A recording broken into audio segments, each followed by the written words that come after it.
வணக்கங்க. இன்றைக்கி என்ன வீடியோ அப்படின்னு பார்த்தீங்கன்னா, எங்களோட மாலை நேரத்து வேலைகளை வந்து நான் உங்களுக்கு வீடியோவாக எடுத்து போட்டிருக்கேன். நம்ம நண்பர் வந்து கேட்டிருந்தாரு லைவ் போட சொல்லி. எங்களுக்கு வந்து லைவ் போட பார்த்தீங்க அப்படின்னா டைம் இல்லைங்க. ஏன்னா நாங்கள் கோரக்காட்டுக்கு போயிட்டு அதுக்கப்புறம் அவசர அவசரமாக வந்து தான் நாங்கள் வந்து மாடு வேலையெல்லாம் வந்து பார்த்துட்ருக்கோம். ஸோ வந்து எங்களுக்கு டைம் இல்லை. நான் டைம் கிடைக்கிறப்ப கண்டிப்பாக வந்து லைவ் போடுறேன். இப்போது எங்களால் முடிஞ்ச அளவுக்கு நான் வீடியோவாக எடுத்து உங்களுக்கு காட்டியிருக்கேன். சரி, ஓகே, வாங்க நம்ம வீடியோக்குள்ளே போகலாம். ஃபஸ்ட்டு பார்த்திங்கன்னா 4 மணிக்கு கோரக்காட்டிலேருந்து வந்த உடனே வந்து நாங்கள் கர்ணப்பில் வெட்டிட்டு வந்து வச்சுருவோங்க. எதுக்கு அப்படின்னு பார்த்திங்கன்னா, அடுத்த நாள் காலையிலேக்கான தீனி வந்து நாங்கள் ஈவினிங்கே வெட்டிட்டு வந்து வச்சுருவோம். ஏன்னா அப்போ தான் வந்து காலையில் சீக்கிரமாக வேலையை முடிச்சுட்டு வந்து நாங்கள் கோரக்காட்டுக்கு போக முடியும். அதனால் நாங்கள் வந்து வெட்டிட்டு வந்து வச்சுருவோம். அங்கேருந்து வரத்துக்கே நமக்கு அரை மணி நேரத்துக்கு மேலே ஆயிருங்க. அங்கேருந்து வெட்டி இங்கே பண்ணைக்கு எடுத்துகிட்டு வந்தால் இங்கே நம்மளை வரவேற்கிறதுக்கு நிறைய பேர் வெயிட் பண்ணிகிட்ருக்காங்க. வந்த உடனே என்ன செய்கிறோமோ இல்லையாங்க, வேலையை அவங்க பசியை ஆற்றணும். அதனால் உடனே நாங்கள் வந்து அவங்களுக்கு தீனி போட ஸ்டார்ட் பண்ணிடுவோம். அவங்களுக்கு தீனியெல்லாம் போட்டு முடிக்கிற கேப்பில் பார்த்திங்கன்னா என் வீட்டுக்காரர் சாணியெல்லாம் வாரிடுவார். அதுக்கப்புறம் நான் தீனியெல்லாம் போட்டு முடிச்சுட்டு வந்து பார்த்திங்க அப்படின்னா அந்த சருவு குச்சி இதெல்லாம் வந்து நான் எடுத்துகிட்டு அப்புறம் மாட்டுக்கெல்லாம் வந்து டப்பு வச்சு தண்ணி பிடிக்க ஆரம்பிச்சிருவாங்க. ஏன்னா வந்து ஆளுக்கு ஒரு வேலையை செஞ்சோன்னா தாங்க சீக்கிரமாக வந்து வேலை செய்ய முடியும். ஏன்னா வந்து நாங்கள் இந்த கோழிக்கெல்லாம் தீனி போட்டு தண்ணி பிடிச்சி தீவனம் போகிறதுக்குள்ளேயே பார்த்திங்க அப்படின்னா மணி வந்து 5:15 ஆயிரும். அதுக்கு மேலே நாங்கள் பால் கறந்து கொண்டு சொசைட்டியில் ஊற்றுறதுக்கு ரொம்ப டைம் ஆயிரும்.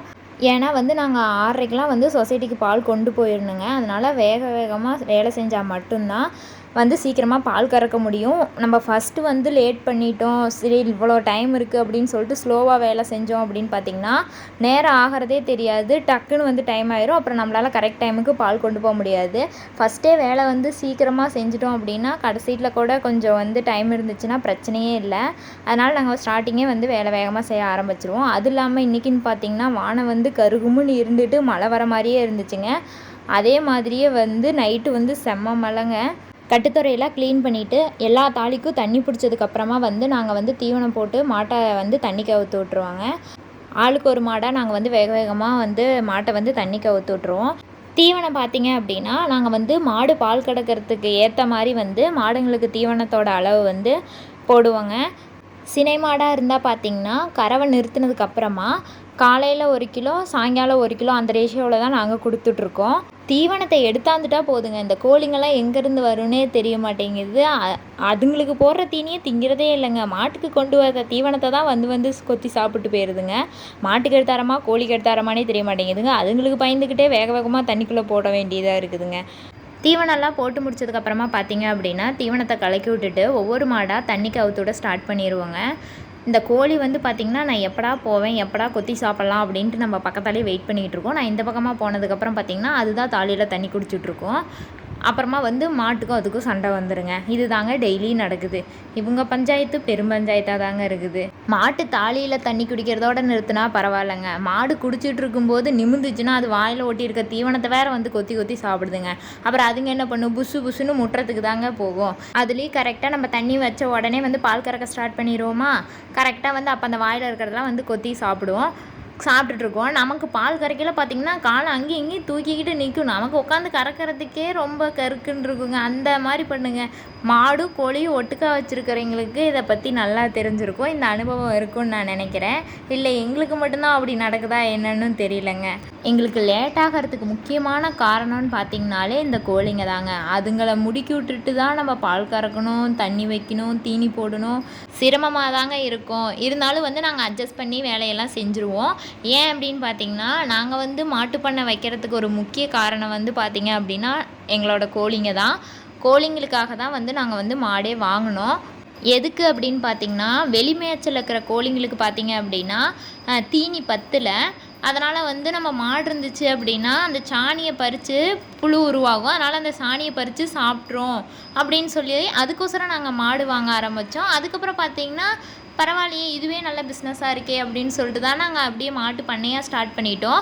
அதனால் வந்து எங்களுக்கு ஒரு தொழிலை அமைச்சு கொடுத்ததே பார்த்திங்க அப்படின்னா அந்த கோழிங்க தான். அதனால் வந்து அவங்க வந்து எங்களுக்கு எப்பயுமே ஒரு ஸ்பெஷல் தான். நாங்கள் வந்து அவங்க எவ்வளோ எங்களுக்கு சிரமம் கொடுத்தாலும் அதை வந்து நாங்கள் வந்து அக்செப்ட் பண்ணிக்கிட்டு தான் ஆகணும். எல்லா மாட்டையும் தண்ணி கவுத்து விட்டாங்க. எல்லா மாடும் தண்ணி குடிச்சிட்ருக்கு. எல்லா மாடும் அது பாட்டுக்குள்ளே பொட்டாட்ட தண்ணி குடிச்சிருங்க.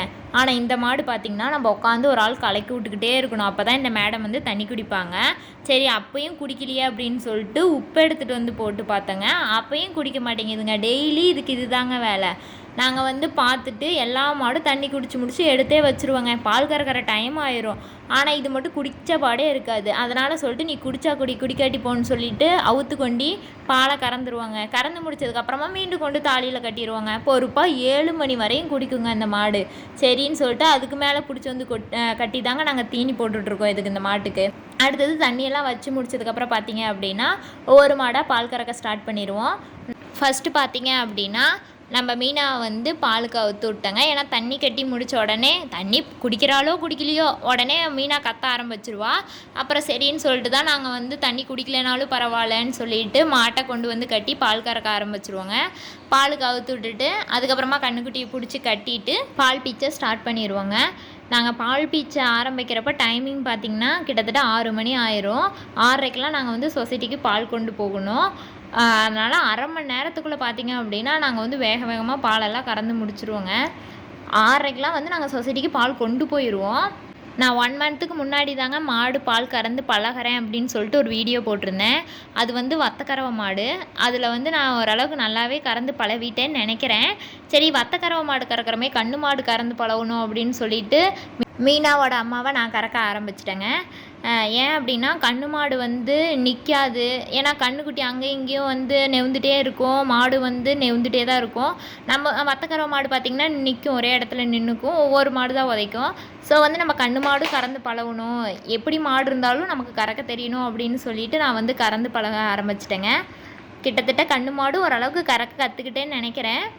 நல்லா கறக்கிறனா இல்லையான்னு தெரிலங்க. இல்லை இன்னும் நான் வந்து ட்ரைனிங் எடுத்துக்கணுமா என்னன்னு வந்து தெரில. ஏதோ ஓரளவுக்கு நல்லா கறக்கிறேன்னு நினைக்கிறேங்க. ஏன் அப்படின்னு பார்த்தீங்கன்னா பால் கறக்கிறதும் ஒன்றும் வந்து அவ்வளோ ஈஸியெல்லாம் இல்லைங்க. பார்க்குறதுக்கு வந்து ஈஸியாக தான் தெரிஞ்சுது. நானும் அப்படி தான் நினச்சிட்டு இருந்தேன். ஈஸி தானே, இதில் என்ன இருக்குது அப்படின்னு தான் நானும் நினச்சிட்டு இருந்தேன். ஆனால் அது வந்து அவ்வளோ ஈஸியெல்லாம் இல்லை. கறக்கும் போது தான் தெரியுது. ஒரு மாடு வந்து ஈஸியாக இருக்கும், ஒரு மாடு வந்து ரொம்ப கஷ்டமாக இருக்கும். பார்க்கும்போது இதெல்லாம் ஒரு வேலையா அப்படின்னு தாங்க தோணும். ஆனால் அதை வந்து செஞ்சு பார்க்கும்போது தான் தெரியும், ஐயோ இதில் வந்து இவ்வளோ விஷயம் இருக்கா, இல்லை இது இவ்வளோ கஷ்டமா அப்படிங்கிறது வந்து அதை நம்ம செஞ்சு பார்க்கும்போது மட்டும்தாங்க தெரியும். ஏன் அப்படின்னு பார்த்தீங்கன்னா கறக்கிறோம் அப்படின்னா வந்து அந்த கறக்கிறது மட்டும் வேலை இல்லைங்க. மாடு வந்து காலை தூக்குச்சுன்னா நம்ம மேலே படாமல் பார்த்துக்கணும், குண்டாவில் இருக்க பால் கீழே சிந்தாமல் பார்த்துக்கணும். இவ்வளோ விஷயம் இருக்குங்க அதில். ஸோ பால் கறக்கிறது ஒன்றும் அவ்வளோ ஈஸியான வேலையெல்லாம் இல்லைங்க, கொஞ்சம் கஷ்டம்தான். ஓகேங்க, கிட்டத்தட்ட வந்து நான் வந்து எங்களோட மாலை நேரத்து வேலையை வந்து நான் ஃபுல்லாக கவர் பண்ணி உங்களுக்கு காட்டியிருக்கேன். கண்டிப்பாக நான் ஒரு நாள் லைவ் போடுறேங்க. இந்த வீடியோ பிடிச்சிருந்தா மறக்காமல் நம்ம சேனலை சப்ஸ்கிரைப் பண்ணிக்கிட்டு அப்படியே இந்த வீடியோக்கு ஒரு லைக் கொடுத்துருங்க.